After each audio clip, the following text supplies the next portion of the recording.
Rajshahi city corporation নির্বাচনে mayor প্রার্থীদের মূল প্রতিশ্রুতি নগরীর উন্নয়ন। প্রচারণায় অভিযোগ, পাল্টা অভিযোগও আছে।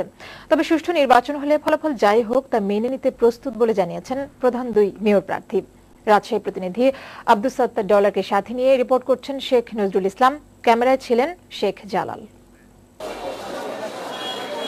রাজশাহী সিটি কর্পোরেশন নির্বাচনে শেষ সময়ে প্রচারণায় ব্যস্ত প্রার্থীরা বাড়ি বাড়ি গিয়ে শহরের আরো উন্নয়ন এবং মানুষের ভাগ্য পরিবর্তনের প্রতিশ্রুতি দিচ্ছেন তারা।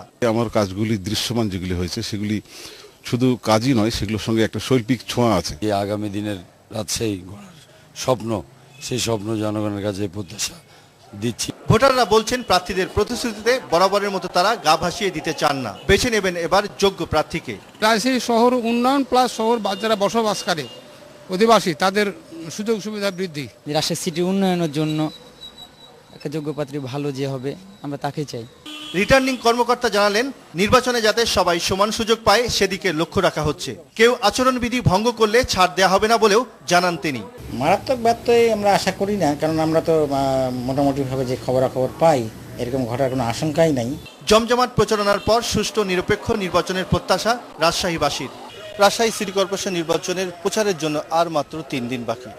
এই 3 দিন পর ভোটাররা নির্বাচিত করবেন তাদের এই শহরের নগরপিতাকে। শেষ মুহূর্তের এই 3 দিনকে কাজে লাগাতে প্রার্থীরা ছুটছেন ভোটারদের বাড়ি বাড়ি, বোঝাচ্ছেন তাদের কথা দিয়ে। আর ভোটাররা খুঁজছেন কাকে ভোট দিলে এই নগরের উন্নয়ন হবে এবং একই সাথে উন্নয়ন হবে তাদের ভাগ্যের।